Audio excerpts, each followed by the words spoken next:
subject, here is my video presentation to the following tasks. So, question number 1. How an entrepreneur work to the businessman? So, entrepreneur work to the businessman is a person who starts a business on an old concept or idea. A businessman makes his place in the market with his efforts and dedication. Whereas, an entrepreneur creates the market for his own business.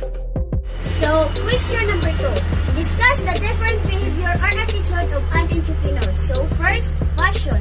Entrepreneurs should passionate about their ideas, goals, and of course, their companies. Second, bravery.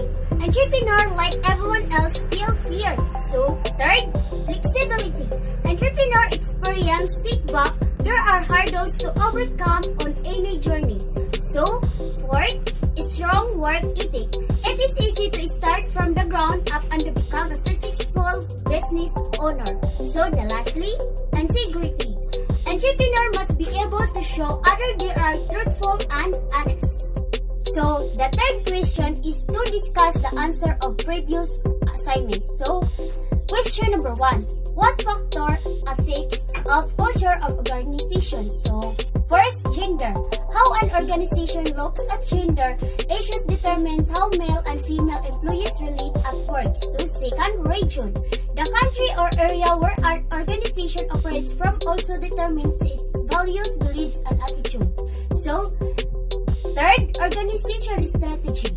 So, to fully achieve its strategic goals and plans, the company culture must support the business plan. So, fourth, industry. The industry you're in very much determines what culture an organization takes. So, fifth, leadership.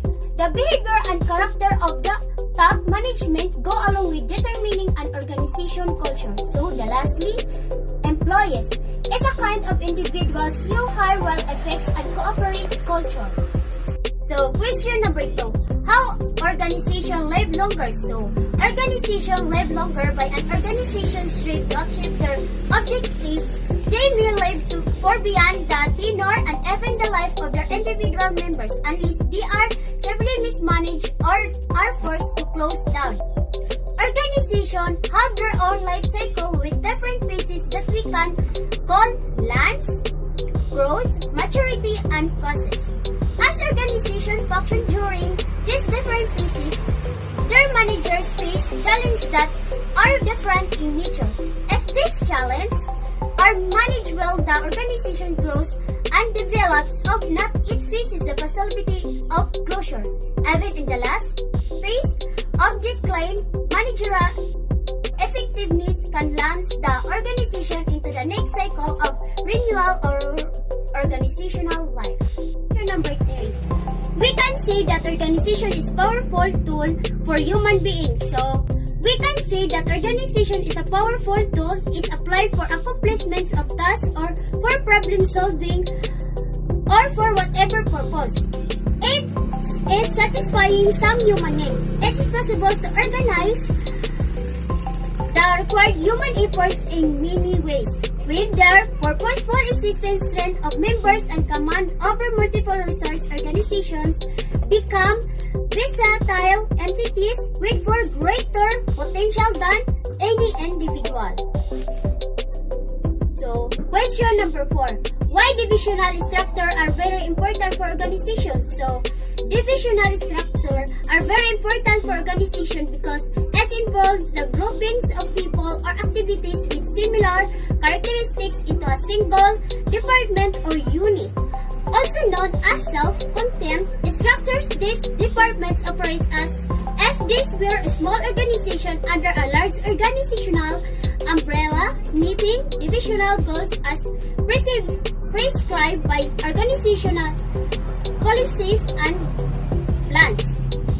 The decisions are generally decentralized so that the departments guide their own activities. Also because the units are independent and semi-autonomous, it provides certification to the managers that in turn improve efficiency and effectiveness.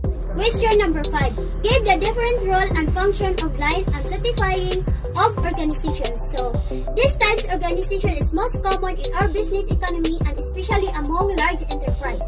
There are two types of staffs. When saying staff, it is physically arbitrary in nature and usually does not possess a command authority over line managers.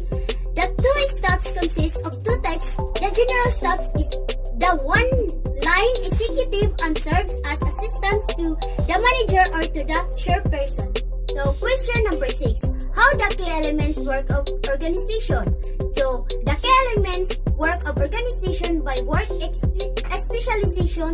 To what degree are articles subdivided into separate jobs? Departmentalization on what basis job will be growth, chain of command. To whom will individuals and groups report? The span of control of how many individuals can manage direct. Consolidation as decentralization. Who will be the sole maker of decision? Formalization. For what degree will be roles and regulation to direct employees and managers? Question number 7. What are the employees' roles in organization? So, the employees' roles in organization are promote company culture. Employees have a role of promote good company culture as a brand ambassador. They have a part to play portraying the positive attributes company the work for. Create and review organization culture. Employees have a role to create the kind of culture they would like work for. Employees also have a role improving the business culture where they see it necessary. While they may not have a power to change the culture outright, they can influence the leadership to implement the kind of organizational culture that ensures that enjoy coming doing their job. Question number 8. Why committee structural is important to organization? So, the committee structural organization is to provide an integrated ideas of various related people of the company. Participate management in the true form is visible under committee organization, so that it is an incentive to volunteer from integrated ideas and to willingly follow them. The employees will benefit from structure because it will provide more clarity as is managed expectation, improve decision making, and create consisting. The organizational charts also help to assign tasks, coordinate workflow, and ensure the critical activities are performed on time. Number 9. Explain the advantage and disadvantage of committee in the organization. So, advantages. Pooling of opinions. The members bring in different background, values, viewpoints, and abilities. This wide-ranging abilities results in a greater knowledge, based the results in better quality decision. Additionally, group deliberations generally ensure a true consideration of problems from all angles and alternative points of view before arriving at the decision. This would not be possible if the same problem was looked at by single executive. So, the disadvantages. Disadvantages is time and cost. The very structure of committee is a costly affair in the terms of money and time. The nature of the committee is such that everyone has an equal chance to speak out and take part in discussions, and this can be very time consuming. The lastly, question number 10. Design and layout sample of organizational structure of certain company. So first, CEO is the highest ranking executive in a company whose primary responsibilities include making major corporate decisions, managing the overall operations and research of a company. So, second, intern is a student or trainer who works sometimes without pay and trade or occupation in order to gain work experience. So, third, sales used to describe the activities that lead to the selling of goods or services. So, the lastly, marketing refers to activities a company undertakes to promote the buying or selling of a product or services.